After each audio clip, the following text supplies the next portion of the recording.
You need to bring a picnic when you come to the zoning board. It's a picnic. Or a bed. A flask. Okay. So the last case of the evening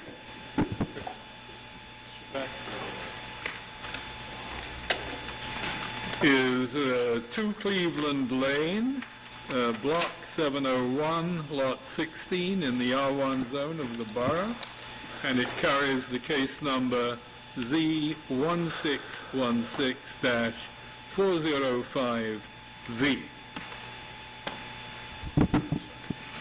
Good evening. Mr. Bridger will just tell us what you're going to ask for.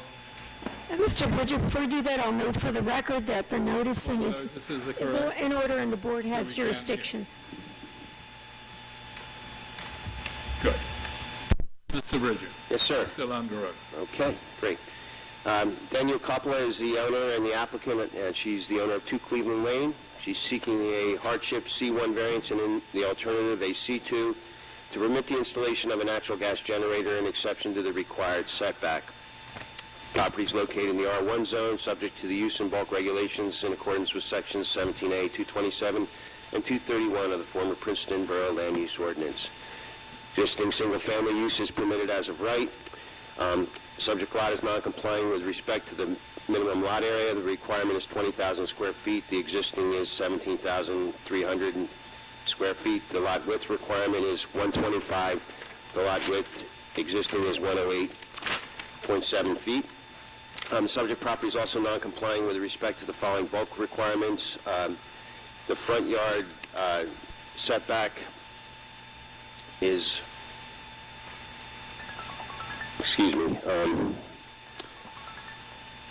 it's not, it does comply with the front yard setback on, no, it doesn't on Cleveland. It's 20.4, and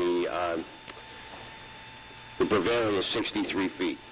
And the accessory structure setback, which is the garage, is approximately 7.5 feet back. And the issue here is generators, air conditioners are considered the same thing as accessory structures, and on a corner lot, they're subject to 2 front yards. So the prevailing front yard setback along Bayard, I believe, is like 20 feet, but the prevailing setback on Cleveland is 63 feet. So the applicant wants to install a generator. They're proposing it behind a fence next to the air conditioners, and they're requesting a setback of approximately 12 feet, and it could be set back further, but that's what they're looking at this point till they do it in the field. And as I said earlier, they requested the C1 and the C2. And that's a synopsis of the application. If you have any questions, I'd be glad to answer them. I see no question, so why don't you make your case in a nice, concise way? Thank you very much. Good evening, everyone. My name is Eric Goldberg of the firm Stark & Stark. And if it is okay with the chairman, maybe what I would propose to do is give an offer of proof, and hopefully the one witness we have here will corroborate the testimony, and perhaps that could expedite things. Sounds fine. Terrific. And do you want to swear her now, Karen? Sorry. Ms. Coppola, if you'd raise your right hand, do you swear or affirm your testimony this evening will be truthful? I do. Thank you. Great. Thank you. As mentioned, the property is at 2 Cleveland Lane. The property is a corner lot at Cleveland and Bayard. What's been proposed is a natural gas generator. It will obviously be used in case of emergencies. How this even came about is the applicant and her 2 sons moved in a couple of months ago and discovered there was flooding in the basement, which led to a not great situation. Realized that, the sump pump may not be working when there's not power, and winter is coming, and they're hopefully going to have a generator before then. There are 2 variances that are being requested. One is in the front yard, and 2, there's also an issue with the setback, as Derek had mentioned. It is being proposed, and there were a series of pictures that were submitted as part of the application, and there's a little fenced-in area in one of the pictures near an air conditioning unit, and that is where the applicant is proposing to install the generator. It's a great spot from a common sense perspective because it is simply not visible. There were other pictures taken of the property, and obviously it is far more visible if you put it in a different portion of the property. So even though the fact that it's in a front yard might not be permitted, it's kind of where from a common sense standpoint, you'd really want it to be. It's further away from the neighbors as well. Additionally, Danielle has spoken with her neighbors, and no one has any objection to it whatsoever. This can logically be looked at as either a C1 or a C2. C1, it's a hardship in the sense of the house is already there. There's also a fence, and you want to put it behind the fence where it is less visible. It could also be used as a C2 flex variance in light of the fact it is clearly in the best interest of zoning to have the generator located there. There is no harm to the community by virtue of the fact that none of the neighbors have any concern. It's hidden from a fence. There's also no harm to the master plan or the ordinance. Danielle, did you hear the offer of proof that I just gave? Yes. Do you agree that if you were to testify, it accurately summarizes your testimony? Yes, that's right. Can I add something? The area in which you are proposing to put this, although it's in the front yard, in principle, but it has got an enclosure completely around it. Correct. Which will screen both it and the two existing air conditioner units. That is correct. And if it's anything like mine, it goes about once every 2 weeks because PSE&G interrupts my electric supply. I need a sump pump that works as well. Yes.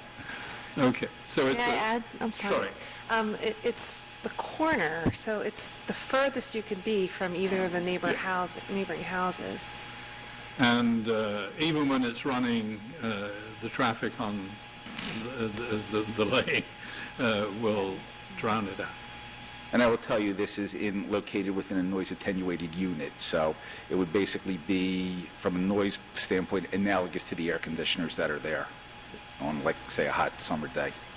The fence, the existing screen around the Yep. air conditioners really covers, I would cover think so, this. covers the And maintenance, the noise don't we, impact with that? would be minimal. And when you look at what else is around, the house has 2 front yards. Yeah. It sits very close to both streets. Mhm. This is probably a very decent location. Anyone, any questions or comments? I used to live in the other. I guess I have a question. I wondered, did you consider moving the wooden fence so you could put it back closer to the house, sort of in line with the air conditioning? It's around the air conditioning, so the whole area is where my trash cans are, recycling, everything. It's a whole utilities section. So I'm sorry, what's your answer? the fence actually encases the air conditioning and the utilities, my trash cans, my recycling. The whole area is, I mean, there's really no other place to go with the No, fence. the question I asked, or what I meant to ask, did you consider basically moving the Byard Lane portion of the wooden fence, that part that's closest to Byard Lane, just moving it out a little bit and having the generator basically in line with your air conditioning units? Oh, on the same, I don't know if that's I even... think it needs a better air supply than that. I think I understand what you're saying. You're basically saying this line, you have the 2 air conditioners and the generator. You've still got to be, the generator needs to be set off from the house at least 3 feet by code, and then you have the generator. Well, you know, whatever meets code. And Yes, that meant to be my question, yes. Yeah. That's right. Yeah. But this is within, this is within the existing fenced area. Correct. Yeah. Any questions or comments?